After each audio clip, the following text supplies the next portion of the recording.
Indian Academy for providing me this opportunity to speak here today. And I thank all of you for taking time off on this Saturday afternoon to listen to this talk rather than spend it on something else. The talk is not about me. The talk is about the work of Pandit Kota Venkatachalam, who happens to be my grandfather. And of course, as the introduction, there are a lot of distortions in Indian history that he actually spent a lot of time correcting. So the way this presentation is organized is in three parts. The first two will be very short and brief. The first part will talk about the distortions in Indian chronology. We find out who the distorters are, what distortions they made, what their motivation was, and that'll be a brief introduction. The second part is an introduction to the author, and then the rest of the presentation, the bulk of the presentation will be on his body of work. So that's how this is organized. So looking at the distortions, who? It's William Jones, you can see the names, Max Mueller, George Mueller, Fleet, Pargeter. You'll notice that most of these people are employees of the East India Company. William Jones was the 18th century. Almost all the others were in the 19th century. And William Jones was the one who started the distortions. He was a contemporary with Warren Hastings, who was the Governor General of India at the time. And why? The reason is, here is where you need to understand the concept of prisms and lenses. So he was aware of Indian chronology, he was aware of the true chronology, but when he was reading it, he was a staunch Christian. And the Old Testament says God created the earth in 6 days. And that was in 4004 BC. So he was reading with the Christian lens and says this can't be right, or we cannot allow this to be published as is. So he decided Indian history must start in 2029. So he set the floor first and said, okay, we have to modify the dates. So Indian history starts in 2029. And then what did they do? They removed about 1,000 years before the Mahabharata war. They removed 1,200 years after the war, dated some events wrongly. Then they took the texts, Indian texts, they interpolated them with contradictory slokas, and then said, these are unreliable because they contradict one another. And so they decided not to use Indian texts at all. They also entered, and then they, NRV stands for the Nepal Rajavamsavali. That's how you reconstruct the Nepal history from. And KRT is the Kalhana's Rajtarangini, the history of Kashmir.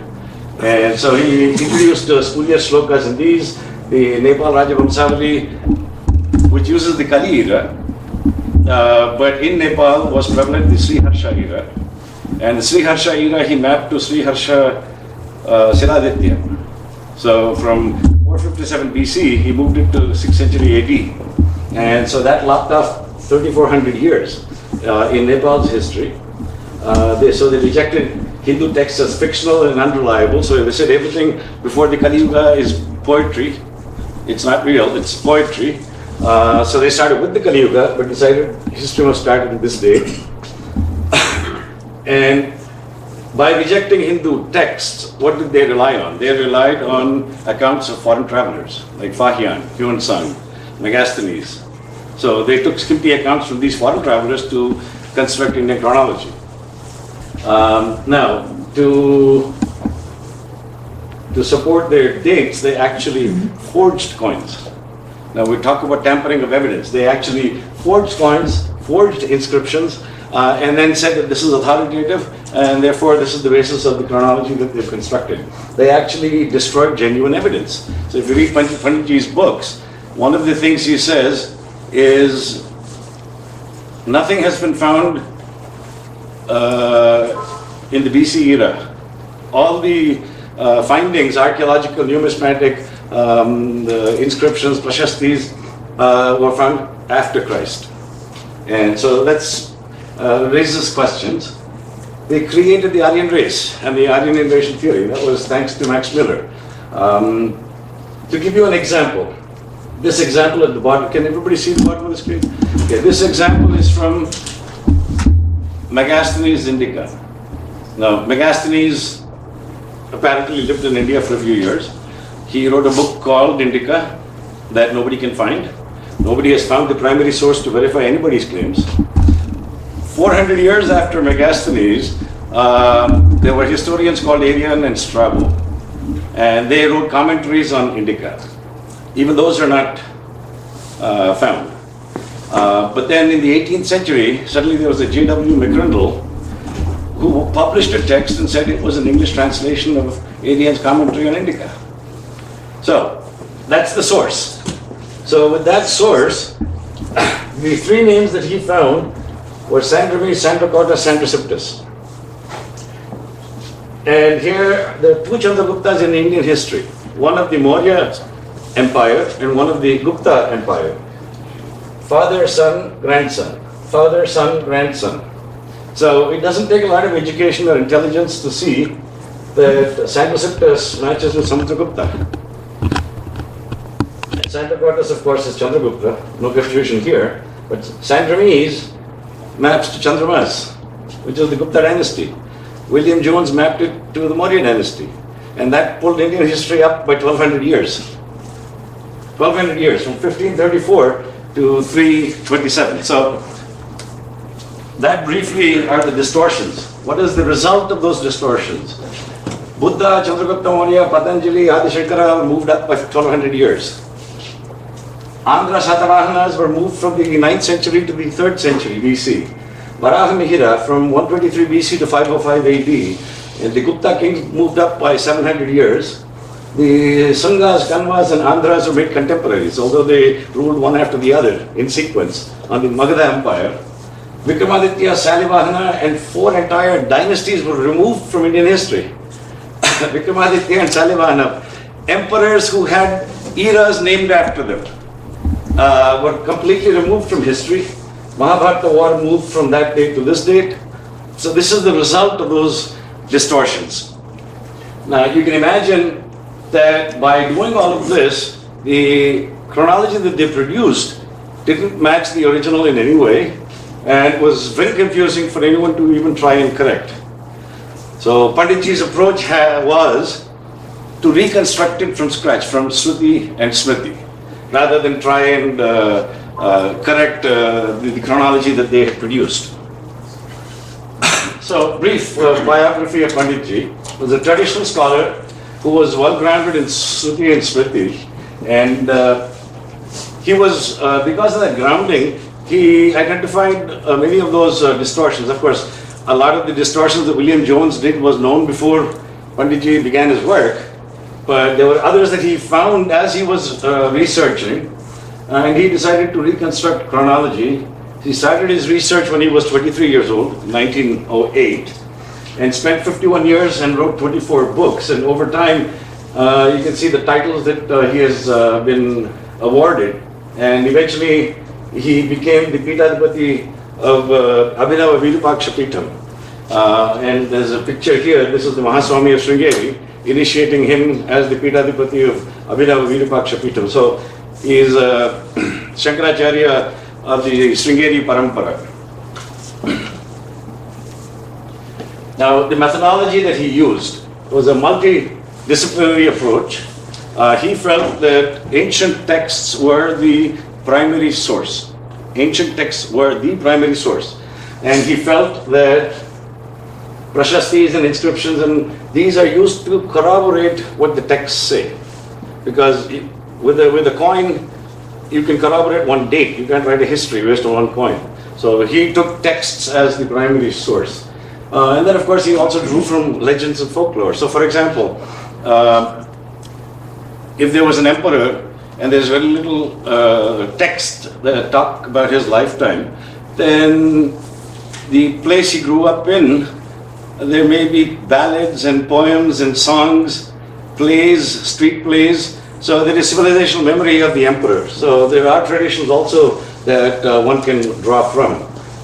He was an active participant in conferences. So over those 51 years, every time he achieved a major piece of research, he would actually present papers at conferences for getting it peer reviewed. So all his work has actually been peer reviewed over time. He was also an active member and a contributor to the Andhra Historical Society, which was headquartered in Rajahmundry. And it was almost like a clearinghouse where scholars could get together, post their work, post their research. Of course, people would dispute, he would defend, he would present his discoveries, defend, and he would refute with evidence. So all this was in the public domain. It was peer reviewed. So his works actually provide a complete framework. What I mean by that is he identifies most distortions and the distorters in one place. He has a reconstruction of the complete chronology from 3138 BC to 1193 AD. In doing so, he completely reconciles all the sources of Indian history. The history of the Magadha Empire from Puranas, history of Nepal from the Nepal Rajavamsavali, history of Kashmir from Kalhana's Rajatarangini, and of course, one thing, we will get to this again, but I just wanted to point out that the dates are consistent across all of these sources. And in doing so, he found distortions in the histories of Kashmir and Nepal. So he had to digress and correct and rewrite the histories of Nepal, the history of Kashmir, and then come back to the original research and complete his reconstruction of the chronology. Another good thing is that he identifies all the references that he used for his research, and they're precise up to the sloka. It identifies the text, the page, and the sloka. Now, here's an original theory of his, and that is out of India migrations, which completely debunks the Aryan immigration theory. All the globe, he says, was populated with migrations out of India. And we'll go get into that in one of the slides. He challenges the arbitrary Christian calendar. The Christian calendar was set up in 532 AD. We'll see more of this. I do have this on another slide, but since we're on the topic, in 532 AD, they decided to have the Christian calendar, BC AD.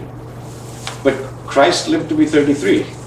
So they don't explain whether that 0 is his birth or his death. So how do you account for those 33 years? And then the Gregorian calendar has gone through several corrections. So it's not simply linearly projecting into the past. So he questions that, and of course he only mentions it, but he didn't do any research into this topic. So the reconstructed history is in 4 parts. Very ancient, medieval, and modern. The very ancient is from the beginning of Srishti, from the beginning of creation, to the end of the 6th Manu. And the ancient is from the beginning of the 7th Manu to the 28th Mahayuga. Medieval is from the beginning of the 28th Mahayuga to the end of Dwapara Yuga. And the modern is from the Mahabharata War to 1193. So that's how he divided the reconstructed history. He spent most of his time on the first and the last. The 2 in the middle, ancient and medieval, he said are described in a summary form in the Puranas, and that was good enough for civilizational memory. But what was not adequately covered was the first part, and of course the last part was distorted. So that's where he spent the bulk of his time and effort. So, starting with the very ancient, this is Brahmanda Srishti. So this is what a Brahmanda looks like. You see, time has no beginning and has no end. But there is a pattern that repeats, and the pattern is Srishti. It's creation, growth, destruction. And with the creation, growth, and destruction is of one Brahmanda. So a Brahmanda is created, a Brahmanda is populated, it grows, and then it is destroyed. And a new Brahmanda is created. So that is Brahmanda Srishti. So, if you look at the structure, that's the Bhugola. That's, in fact, I don't know if you can read that, but it says, you are here. So this is where we all are. This is the earth. And then you have the Urdhvalokas, and then you have the Patanalokas. And an easy way to remember the Urdhvalokas is back to your Nitya Sankalpam, no Om Bhuhu. So this is Bhuloka. Om Bhuvaha, Om Swaha, Om Mahaha, Om Janaha, Om Tapaha, Om Satyam. So these are the names of the Urdhva in the Nitya Sankalpam. And then of course you have the 7 Padala Lokas over here. And the duration of a Brahmanda is the lifespan of Brahma. And we'll get into that in the next slide. But here are some interesting things to note. 7 Brahmandas is 1 Jagat, and so on. And we get to 1 Samsara. So just remember these numbers. The Padma and Sankha, we'll get to those in a second. And Brahmandas are counted in Koti and Satakoti. So this is not the only Brahmanda that exists. But the Mahasankalpam, which is different from the Nitya Sankalpam, is something that is recited on very special occasions. And the Mahasankalpam actually describes the Brahmanda. It describes everything that you see on this picture over here. And I think anyone interested should ask one of your Panditjis at your next puja to see if he can recite the Mahasankalpam for you. Cosmic units of time. So we said the duration of a Brahmanda is the lifespan of Brahma. And the lifespan of Brahma is divided into 2 halves. So he lives 50 years on his time scale. 100 years on his time scale, which is divided into 2 halves, 50 years each, called a Parardha. So 2 Parardhas is the lifespan of Brahma. And a day of Brahma is called a Kalpa. And a Kalpa is composed of 14 Manvantaras. Each Manvantara in turn has 72 Mahayugas, and each Mahayuga in turn has 4 of these yugas. This is what I suppose everyone is familiar with, Kali Yuga and so on. So this is these are the cosmic units of time. So a Manvantara has 71 Mahayugas, has a presiding Manu. The current Manu, the Manu presiding over this Manvantara is called Vaivasvata. So you probably have heard that name. And of course, 1 Kalpa is daytime for Brahma, another Kalpa is nighttime for Brahma. So the Udaya Kalpa is the daytime, and the Kshaya Kalpa is the nighttime. So Udaya Kalpa and Kshaya Kalpa is 1 Ahoratri of Brahma.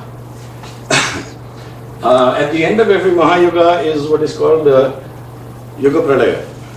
And at the end of a Manvantara is a Jala Pradaya. And at the end of the Udaya Kalpa is a Mahapradaya. So according to our Nitya Sankalpa, in fact, if you go back to our Nitya Sankalpa again, see Sri Mahavishnu Rajnaya Pravartamanasya Adyu Brahmanaha, so say Dvitiya Paradhe, 2nd Paradha, Sveta Varaha Kalpe, so wherein the Kalpa of Sveta Varaha, Vaivasvata Manvantare, Ashtavimsati Tame Kaliyuge, Pratame Pade. Right? So basically, in our Sankalpa, we're trying to define our time and place. And so this is how we're defining our time. So by the Nitya Sankalpa. So there are 30 Kalpas, 14 Manus, 28 Vyasas named. The next one is expected to be Aswadhama. I'll just go back to the previous slide for a second. The Jyotish Chakra. This is the Jyotish Chakra. What is shown in this picture are the 12 Rasis. And of course there are 27 Nakshatras that map to these. So 12 Rasis, 360 degrees. It's quite easy, 30 degrees per Rasi. But when you come to Nakshatras, there are 27 Nakshatras. So each Nakshatra is about 13 degrees and 20 seconds. And so about 2 point some Nakshatras fit into 1 Rasi. And this is the timekeeper for the Brahmanda. So these map to the Bhuvarloka. So this is the Bhuvarloka. The Bhuvarloka is where the Jyotish Chakra is, in this axis, in the Z-axis. So the beginning of Srishti, all these stellar and planetary bodies start in the Mesha Rasi, or Ashwini Nakshatra. That's where Srishti begins.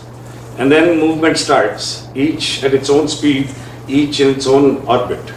And then they meet again at the end of a Mahayuga, which is when there is a Yuga Pralaya. So the Jyotish Chakra is essentially a timekeeper for the Brahmanda.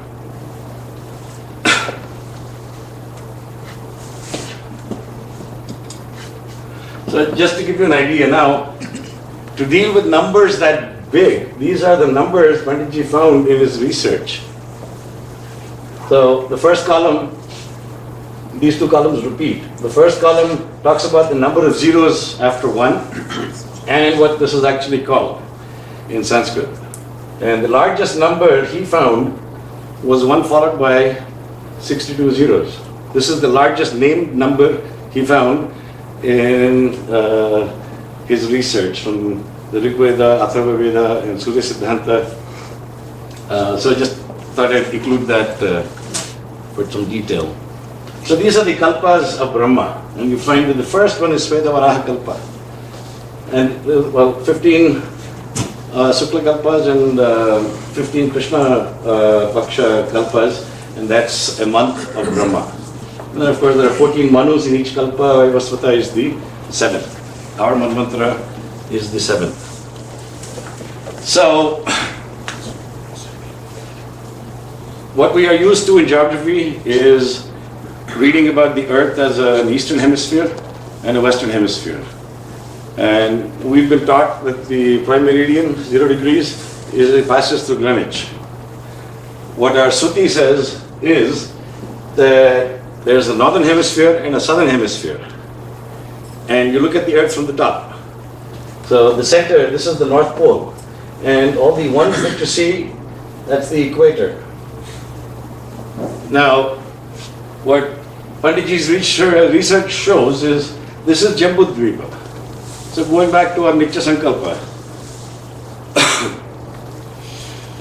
the Nitya Sankalpa says that we're in Jambudvipa. Jambudvipe Bharatavarshe Bharatakhande. Meroho Dakshin Digbhage, Sri Sailesya Vayu Pradeshe, Krishna Godavari Yuho Madhyadeshe.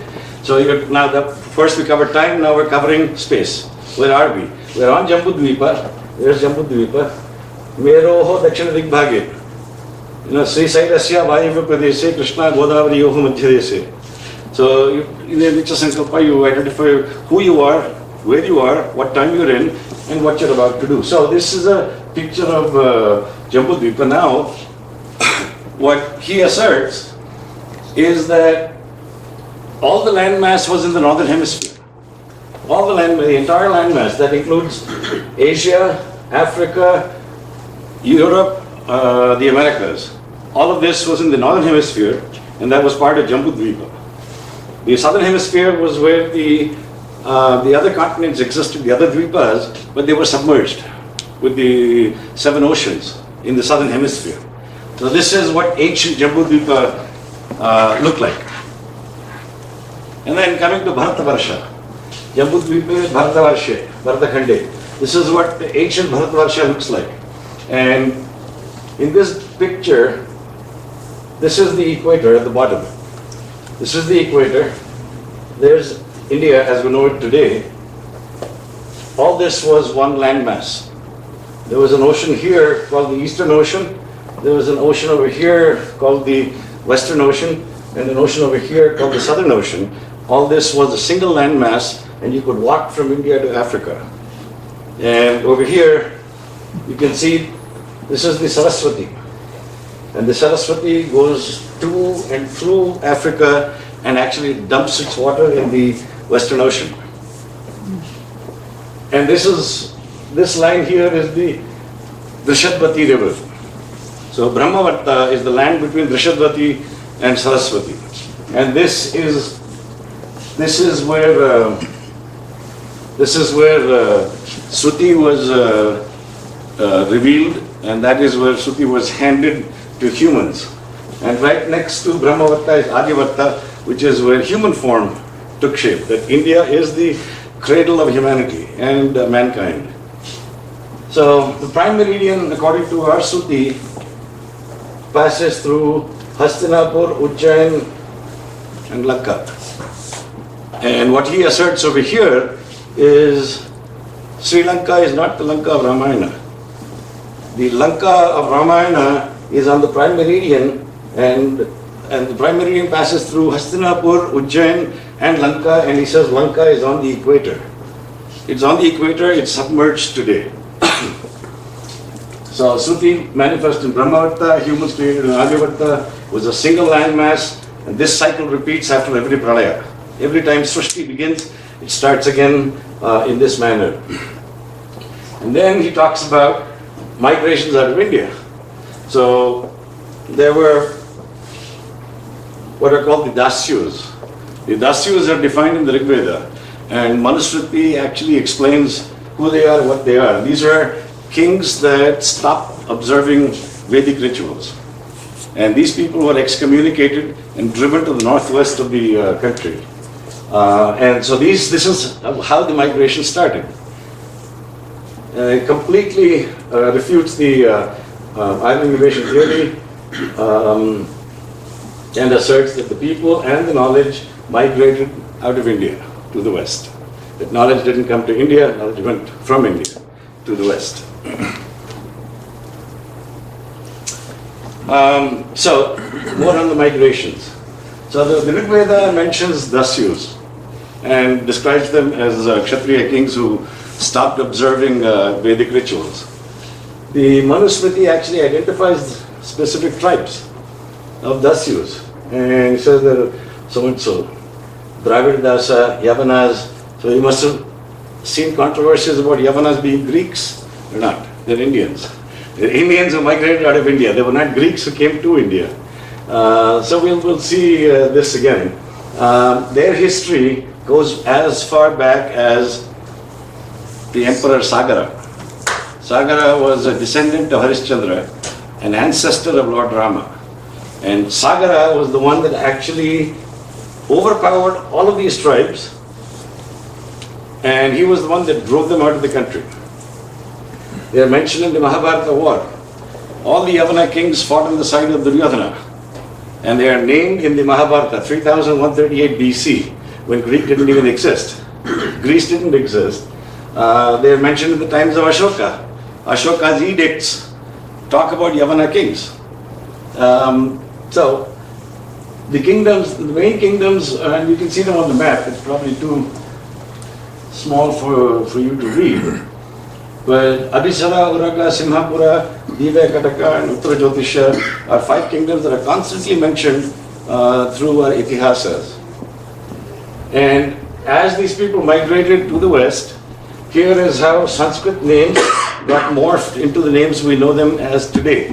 So he says Yavanas, and these people used to speak Prakrit. And Prakrit in Sanskrit was slightly different.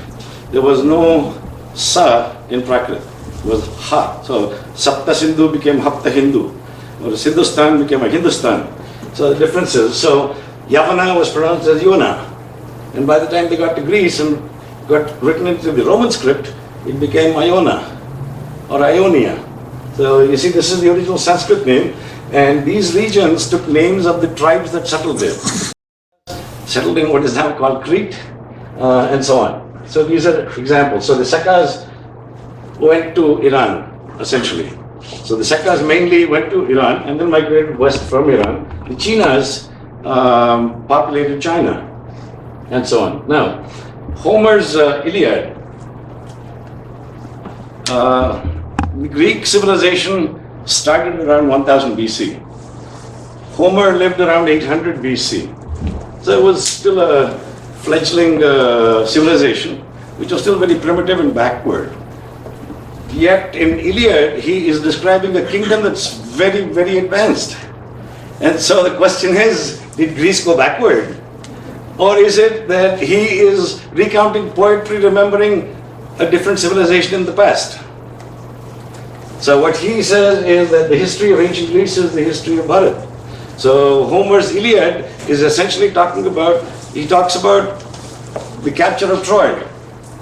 You have a fort with walls that were so thick that they could not be captured even after 10 years of battle.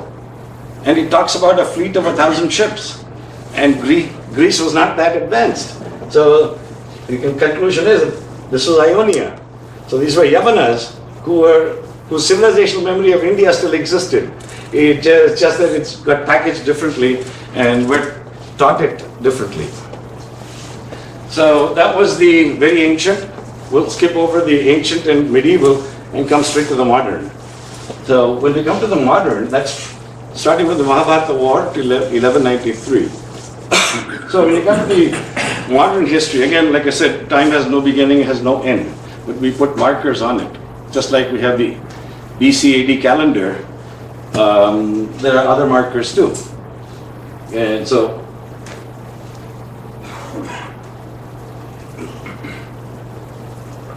I'm able to see the entire slide. I think it's a little bit got cut off on the left, but the first one is Yudhishthira Saka, and Yudhishthira Saka corresponds to the Mahabharata War, and the reason it's named after Yudhishthira is because he was crowned Emperor, Chakravarti of India, and because that was a big event, there was an era named after him, the Yudhishthira Saka. Then you had the Kali Saka, the Jayabhirya Yudhishthira Saka, Yudhishthira Kala Saka, Saptarishi, Laukika, there are several names. This is still used in Kashmir, it's called Kashmir Abda. Kashmir calendar is still based on the Saptarishi Saka. Madhavgana Saka, this is the Cyrus era, or Sakamprapati Kala, Sakendra Kala, Sakabhupa Kala. It has a number of names, but that's 550 BC. Then you have the Sriharsha, which is the one that was used in Nepal, was moved to Siladitya in the 6th century AD. Then you have the Gupta Sakas, when the Guptas were ruling. And this is, then you have the Vikrama Saka and the Salivahana Saka. So, in all of this, Kali Yuga is non-negotiable. It's an astronomical event that can be backtracked and predicted. So, what happened? 7 planets, 7 heavenly bodies were in the Mesha Rasi, and that was Sri Krishna Nirjana. Dwapara Yuga ended, Kali Yuga started. And it was that precise time, it was an astronomical event. 7 planets were in conjunction in the Mesha Rasi. It was a Pramadinama Samvatsram, Chaitra Masam. Pajami was a true Yugadi. Yugadi means the beginning of a new era, Yuga Adi. And this is a true Yugadi. Our Panchangas changed from Dwapara Yuga Turiya Pade to Kali Yuga Prathama Pade. So our Panchangas also changed on this date. This is non-negotiable. And so this is an absolute marker on time as far as Indian chronology is concerned. Cyrus era. See, I've highlighted 2 in red, and these are the 2 I wanted to talk about. The Cyrus era. Cyrus was a Persian emperor. And Cyrus, and of course the Persians were Sakas. Sakas, Yavanas, who were driven out of India. And they still maintained ties with the mother civilization. So anytime they needed arbitration, they would come to the emperor of Bharat for mediation and so on. And the Babylonians and the Persians went to war.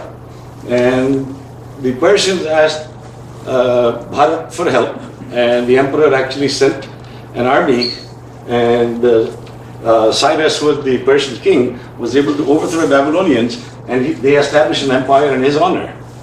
Now, a few years afterwards, these Sakas actually conquered the northwestern parts of India, parts of Kashmir, parts of Punjab, and the Cyrus era is actually known in those parts of India, not in the rest of India, but certainly in those 2 parts of India.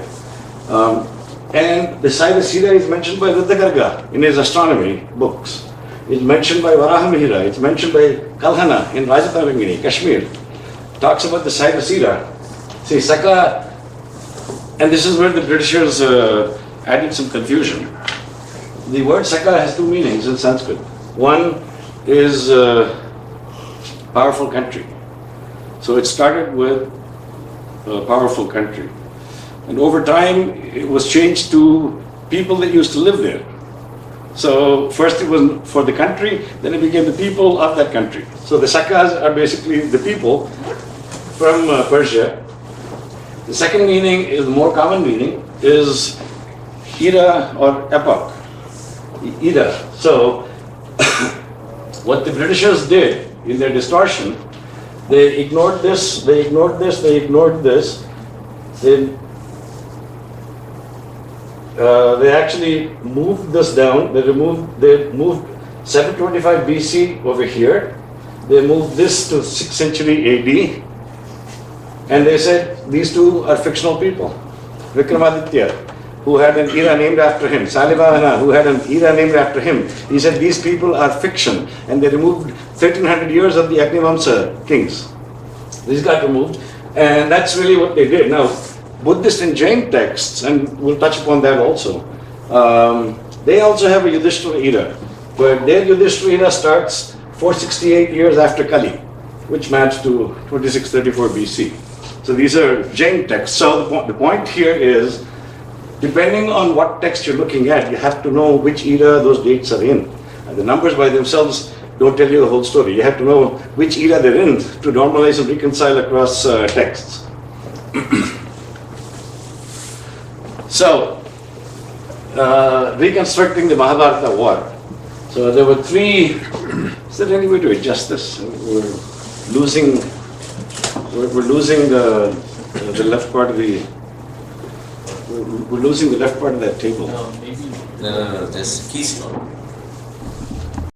36 years before Kali Yuga, Gandhari cursed Krishna right after the war and said the Yadava will be destroyed in 36 years.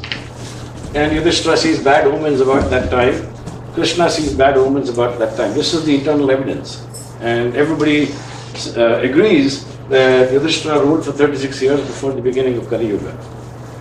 If you look at the astronomical evidence, Saptarishi Mandala entered Magha 75 years before Kali. 75 years before Kali is when Yudhishthira was crowned at Indraprastha, not Hastinapura, but Indraprastha. 3177 BC. So that's when, what is the significance of the Saptarishi Mandala? We talked about the Jyotish Chakra, and we talked about the Rasis and the Nakshatras. So the Saptarishi Mandala, Varsa Major, spends 100 years in the Nakshatra before it moves to the next. And it goes in retrograde motion. So, Saptarishi Mandala would have been in Magha for 100 years.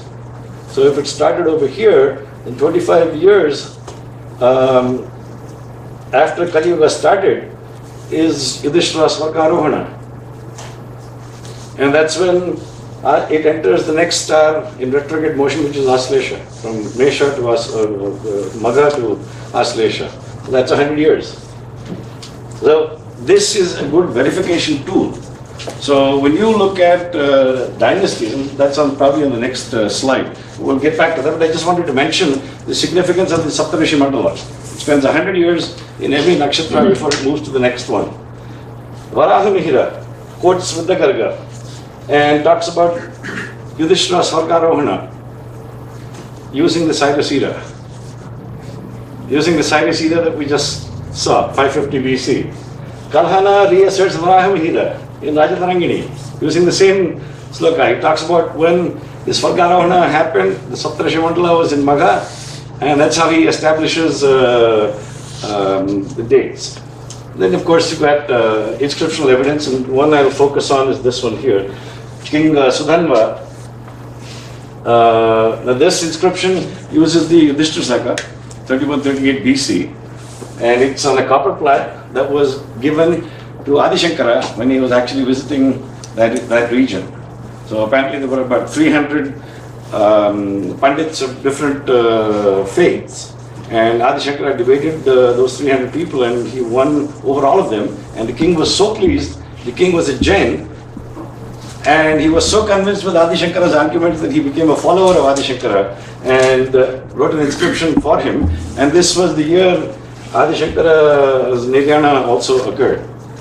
So as you start put these things together from different sources, you see how they start interlocking. All you need is the key and one sheet anchor, and everything falls into place. Then, of course, there are other inscriptions from the Gupta era, all of them referencing the Yudhishthira Saka. So, modern history of Bharat. So, we saw that the Mahabharata war is the sheet anchor. So if you think about the time of the Mahabharata war and the big kingdoms. So you had the Kuru Vansham in Hastinapur, you had Magadha, you had Nepal, Ayodhya, you had Kashmir. You had all these kingdoms at the Mahabharata war, and these are long-lived kingdoms. So just looking at the genealogies of each of these, you can start making mapping. So Magadha, Kashmir and Nepal, with these three you can reconstruct all of Indian chronology. So, and these are the dynasties that ruled over Magadha, just Magadha. These are the dynasties, and the two things I have put in red are the Maurya dynasty and the Gupta dynasty. And Maurya was pulled to Gupta, this age. That's how we lost 1200 years. So, and once you make that correction, the Puranas and Itihasas become consistent. Now, one thing I did forget to mention is today there seems to be a perception that Puranas do not contain history. Anybody heard that? That's not right. Mahapuranas have 10 characteristics called the Dasalakshana. And the Upapuranas have 5 characteristics called the Panchalakshana. Common to both are the Panchalakshana. And the Panchalakshana are Sarga, Pratisarga, Manvantara, Vamsa, Vamsancharita. So the Sarga talks about Srishti and creation. Pratisarga talks about destruction at the end of Srishti. Manvantara talks about cosmic units of time. And Vamsa talks about genealogies of kings and gotras with the founding rishis. And Vamsanacharita talks about great events in their lifetimes. So with those, it is possible to reconstruct the genealogy. So I just forgot to mention that earlier, but I think this is a good point to mention that. But so the modern history of Bharat, you reconstruct it, you find Chandragupta Maurya was indeed in 1534, you find the Gupta was in 327. Now, Buddha, same thing with Buddha. Buddha belonged to the Ikshvaku dynasty, Ayodhya. So, Brihat was killed by Abhimanyu in the Mahabharata.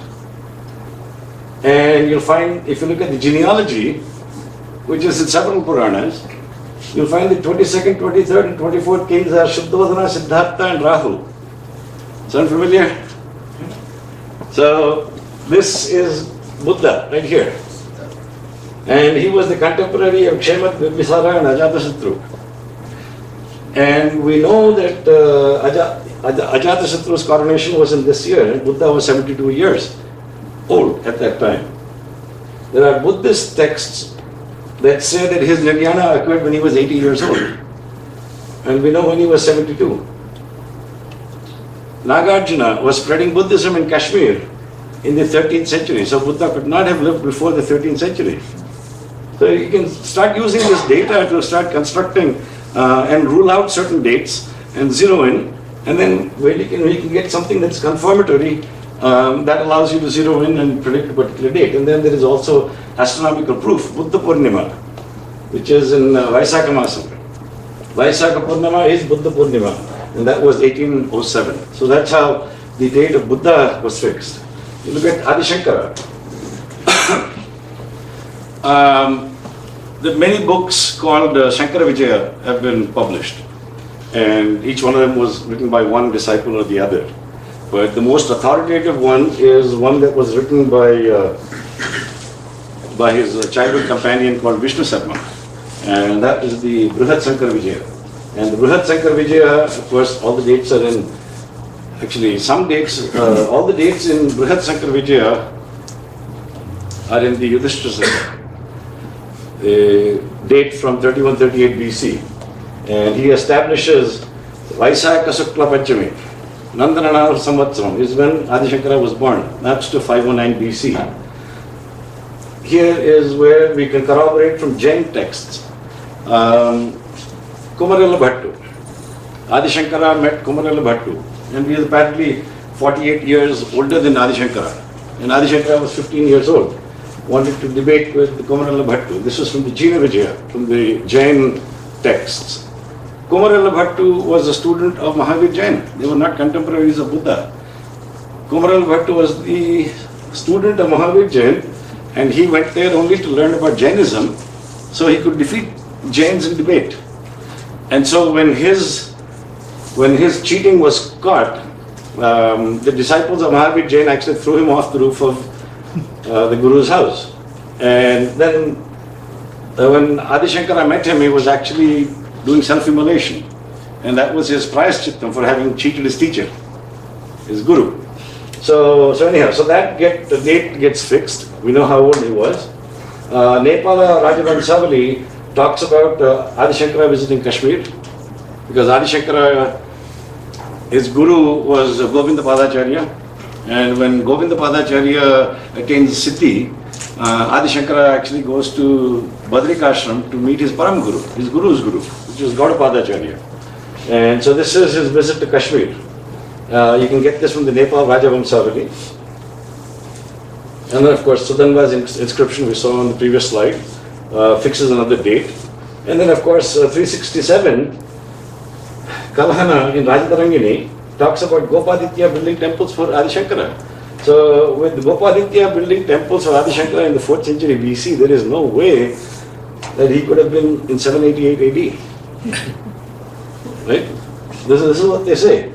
And what turns out that 788 AD is the 38th Guru of Kanchipuram, called Abhinava Shankara. And apparently he was intellect and genius, he was as good as Adi Shankara, and therefore the way people wrote about him, it's easy to be confused as to who they're referring to. But Max Muller picked up on this. This is from I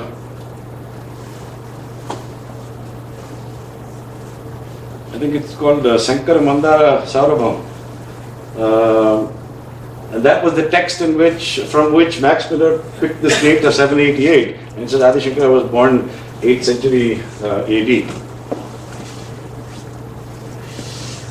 Vikramaditya, the English said he was fictional, and they removed 4 dynasties. So, if you look at the old Telugu or Indian calendars, you will find 3 eras named in them. So it tells you which year this is from the beginning of Kali. It tells you in Vikram Samvat, Salivahana. These eras are still in use, and yet they say that these people were fictional. Bhavishya Mahapurana talks about Vikramaditya being born in 101 BC, coronated in 82 BC, and death in 19 AD. Of course, the era was established in 57 BC when he becomes a Chakravarti. In fact, Kalidasa, in one of his astronomical texts called the Jyotirvidavarana, says there are only 6 people who had eras named after them in Kali Yuga, starting with Yudhishthira and Salivahana and Vikrama, and the last one is yet to come, who's going to be the descendant of Kalki. So those are the 6. So these people are called Sakakartas because they have eras named after them. And he says that Vikramaditya and Salivahana were certainly Sakakartas.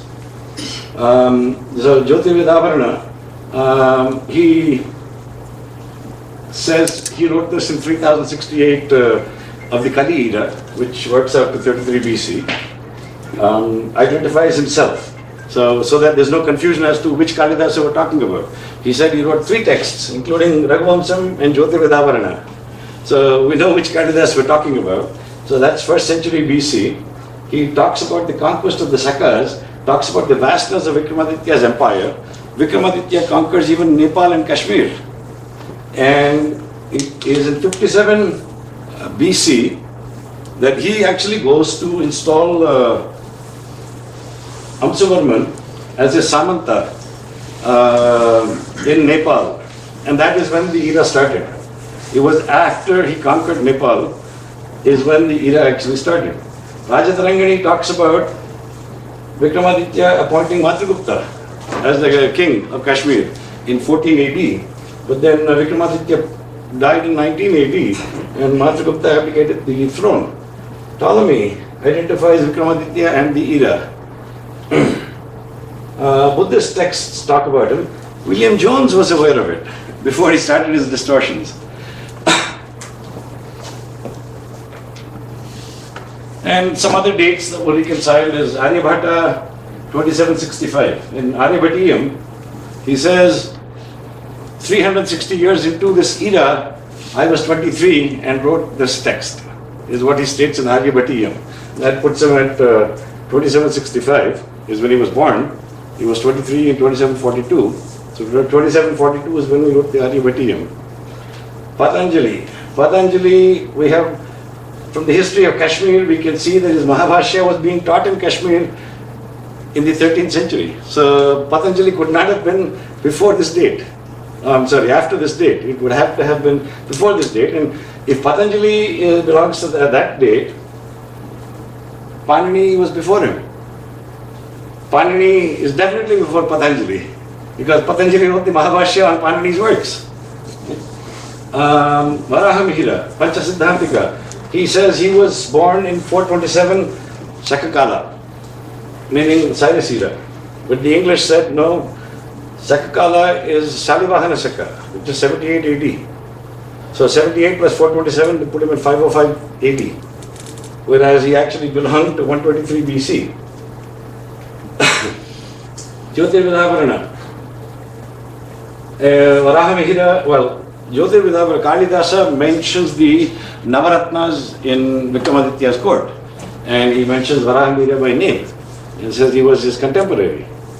So Varahamihira and Kalidasa were in Vikramaditya's court. You also have a text by there was a Pandit Krishna Mishra, who was also in Vikramaditya's court, who claims to have been supported by the king for 70 years. So even in his text is a reference. So they're all contemporaries, they're all pointing to the same dates. So there are many different ways you can find them and place them in the 1st century BC. Salivahana, also there are texts that show how he defeated the Sakas.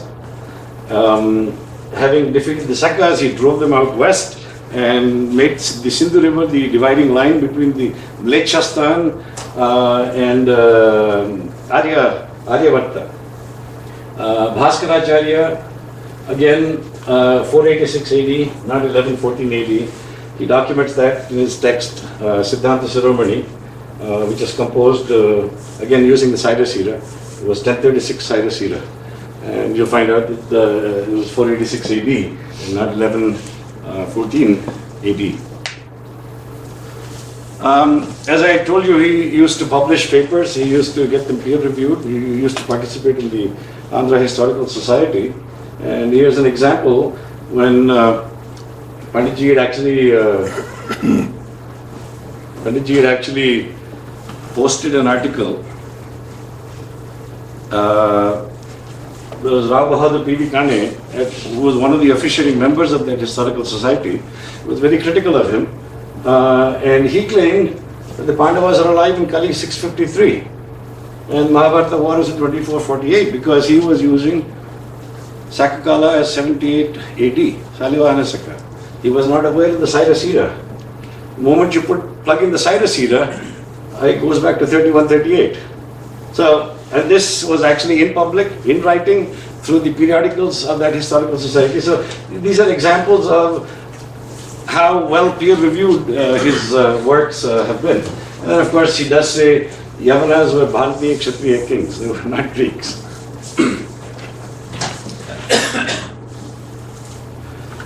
So that's all I really had for today.